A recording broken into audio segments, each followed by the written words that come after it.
Bem-vindo, bem-vindo a todos, nosso canal Espiritismo, Kardec e Jesus, né? Rogando aos bons espíritos, rogando a nós a iluminação necessária, a inspiração dos bons espíritos para o tema que será abordado hoje. O nosso tema é a questão 132 de O Livro dos Espíritos. É a questão 132 que fala sobre a necessidade da encarnação. Então, Kardec pergunta aos espíritos: qual o objetivo da encarnação dos espíritos? Estou lendo esse livro, todo mundo sabe, é o Livro dos Espíritos, que é o Livro dos Espíritos. Qual o objetivo da encarnação dos espíritos?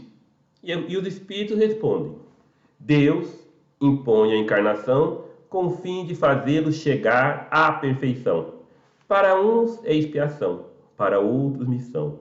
Mas, para alcançarem essa perfeição, têm que sofrer todas as vicissitudes da existência corporal. Nisso é que está a expiação. Visa ainda outro fim, a encarnação: o de pôr o espírito em condições de suportar a parte que lhe toca na obra da criação. Para executá-la é que, em cada mundo, toma o espírito um instrumento de harmonia com a matéria essencial desse mundo, a fim de aí cumprir, daquele ponto de vista, as ordens de Deus. É assim que, concorrendo para a obra geral, ele próprio se adianta. O próprio espírito se adianta, adiantando também a si mesmo. Então, por que Deus impõe a encarnação ao espírito? Porque o espírito, ele é criado simples e ignorante. Ele é criado simples e ignorante, e dessa forma ele não teria. É como você mandar uma criança para a escola. Ela não sabe exatamente o que vai fazer ali. Ela não sabe exatamente o que vai fazer. Então você coloca ela na escola. O espírito é criado simples e ignorante. Ele não é criado nem bom, nem mal. Ele é criado simples e ignorante. Ele vai se desenvolvendo com a encarnação. Por isso que ela é imposta ao espírito. Porque se não fosse assim, ele não teria por que escolher uma coisa que ele nem sabe. Na verdade, ele não tem ainda a inteligência desenvolvida, ele não tem experiência nenhuma. Ele só pode ser imposta. É uma imposição por amor. Porque, de fato, ele não tem ainda o desenvolvimento da inteligência. Até mesmo o livre-arbítrio, ele se desenvolve ao longo das reencarnações. Não é o caso dos habitantes aqui, não é o nosso caso, que já é um mundo de provas e expiações. Mas nos mundos primitivos, nos estágios iniciais da evolução do ser espiritual, o livre-arbítrio se desenvolve lentamente, ele vai se desenvolvendo com a experiência, vai se desenvolvendo com a inteligência. Ele vai se desenvolvendo. Nos mundos, claro, nos mundos primitivos, que não é a Terra. Na Terra todos nós temos o livre-arbítrio. Nós já podemos decidir o que vamos fazer. Mas nos estágios iniciais não.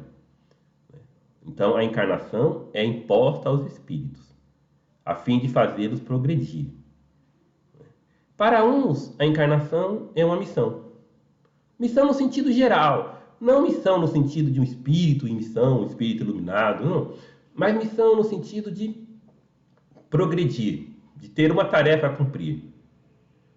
Mas o espírito em expiação também não tem? Sim, tem. Mas ele encarna também em expiação. Ele já faz muito, ou faz o necessário. Ele tem que resgatar as suas dívidas do passado. Nem todos os espíritos estão em expiação. Nem todos. Na Terra, sim, que é um mundo de expiações e de provas. Tem os espíritos mais esclarecidos, mais evoluídos, que estão só em provas. Na verdade, somos nós que estamos, cada um de nós que estamos em provas e expiações. Existem espíritos muito iluminados que eles já estão mais no estágio de provas, são missionários, mas são, na verdade, a exceção. São a exceção. Eles vêm por amor. Nem todo espírito que vem à Terra, nem todo espírito precisaria vir. Alguns, são poucos, é verdade, mas alguns vêm até de mundos mais avançados, mais evoluídos. Mas não é essa a missão que Kardec fala na resposta. Ele fala a missão no sentido geral, no sentido de que alguns espíritos vêm para desenvolver a inteligência, desenvolver a cultura, desenvolverem a amorosidade, todas as virtudes, virtudes morais, virtudes intelectuais, né? Saber fazer as coisas, aliás, todos esses tipos de inteligências, múltiplas inteligências. E prosseguindo, nós temos aqui na questão 133 do Livro dos Espíritos: tem necessidade de encarnação os espíritos que desde o princípio seguiram o caminho do bem? Então existem espíritos que desde o princípio seguiram o caminho do bem. Kardec pergunta, né? Os espíritos que seguiram o caminho do bem desde o princípio, eles também têm necessidade de encarnação?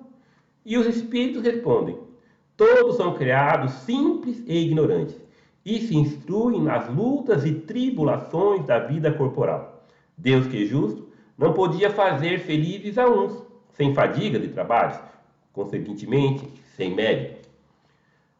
Kardec continua na mesma pergunta: mas então, de que serve aos espíritos terem seguido o caminho do bem, se isso não os isenta dos sofrimentos da vida corporal? A resposta: chego mais depressa ao fim.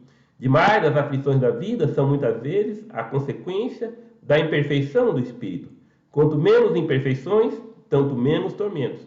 Aquele que não é invejoso, nem ciumento, nem avaro, nem ambicioso, não sofrerá as torturas que se originam desses defeitos. Então, mesmo os espíritos que seguiram o caminho do bem desde o princípio, eles encarnam e eles também sofrem, têm as vicissitudes da vida corporal. O sofrimento, ele tem um papel evolutivo, tanto isso é verdade que até os animais sofrem. Né? Os animais sofrem. Os animais sofrem. A zebra é comida pelo leão. Ela não é comida com carinho. Ela é morta, ela é dilacerada. Então, o sofrimento, a dor, não é específico da espécie humana. Né? A dor tem um papel muito importante no nosso processo evolutivo. Mas os espíritos que seguem o caminho do bem, eles têm mais paciência, resignação. Eles alcançam, na verdade, essas virtudes mais rapidamente. Eles têm menos confusões, porque não têm inveja, não fazem coisas inconsequentes. Então, eles chegam mais rápido à perfeição.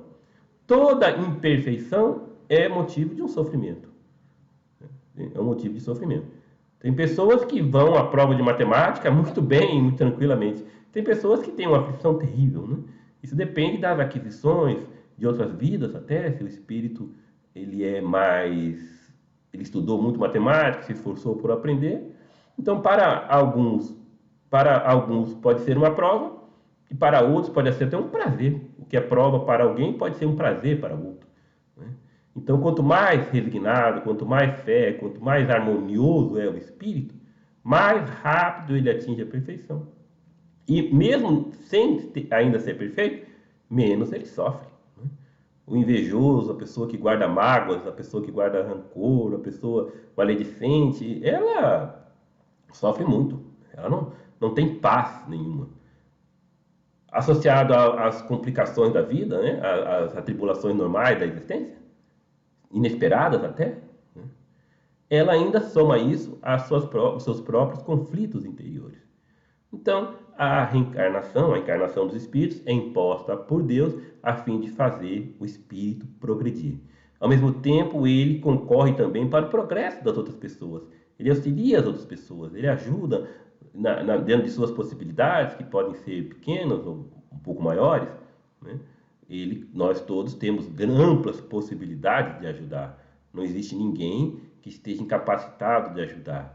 A não ser, claro, aquelas pessoas que nascem com doenças graves, com limitações muito acentuadas, mas são exceções, né? São processos expiatórios, ou até mesmo provas solicitadas para, por exemplo, desenvolver alguma virtude, né?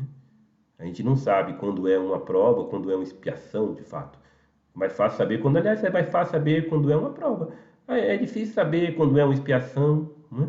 Expiação tem relação com causas do passado, e causas nós não temos acesso, nós não sabemos realmente. O indivíduo nasce, por exemplo, ele não enxerga, ele nasce cego, pode ser um processo expiatório, a maior parte das vezes, mas ele pode ser que ele queira desenvolver a introspecção, ele queira desenvolver outra virtude e peça para nascer cego. Isso pode acontecer. Não acreditamos que não seja o mais comum, de fato, não é, porque nós estamos num mundo de provas e expiações, então nós temos muitos conflitos, muitos erros do passado. Então a expiação, na verdade, é uma bênção de Deus, ela corrige, ela facilita, não dificulta não, ela facilita o nosso processo evolutivo.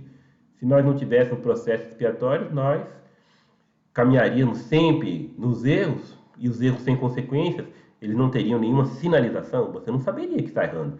Você faz a coisa errada e vai se dando bem, e faz a coisa errada e vai se dando melhor ainda, e o seu psiquismo, né, o nosso psiquismo, ele iria até se habituar com o comportamento errado e aí iria aprender que é bom errar. Então, por isso que não pode, por isso que existe processo expiatório. O processo expiatório é um processo pedagógico, né? É um processo pedagógico, é um processo criado por Deus, não é um processo criado pelo Espírito. Mas a causa da expiação, quem é a causa? Os erros, né? Os erros do passado. Isso gera um processo expiatório, um processo de adequação. O assunto é muito interessante, mas nós não queremos nos alongar, pedimos apenas ao leitor que recorra novamente ao Livro dos Espíritos e leiam essas duas questões, o capítulo inteiro de preferência, para que aos poucos a gente consiga ir elaborando os nossos pensamentos, ir ajudando no esclarecimento de outras pessoas, ajudando sobretudo o nosso próprio esclarecimento, né? O Espírito de Emmanuel diz que muitas vezes nós caminhamos iluminando os caminhos das pessoas, mas às vezes permanecemos dentro da escuridão de nós mesmos. Isso não pode acontecer. Estejamos atentos que o Evangelho é para todos nós, e sobretudo para nós próprios. Que Jesus abençoe a todos e até a próxima reunião, vamos dizer assim, né? Reunião virtual. Boa noite a todos.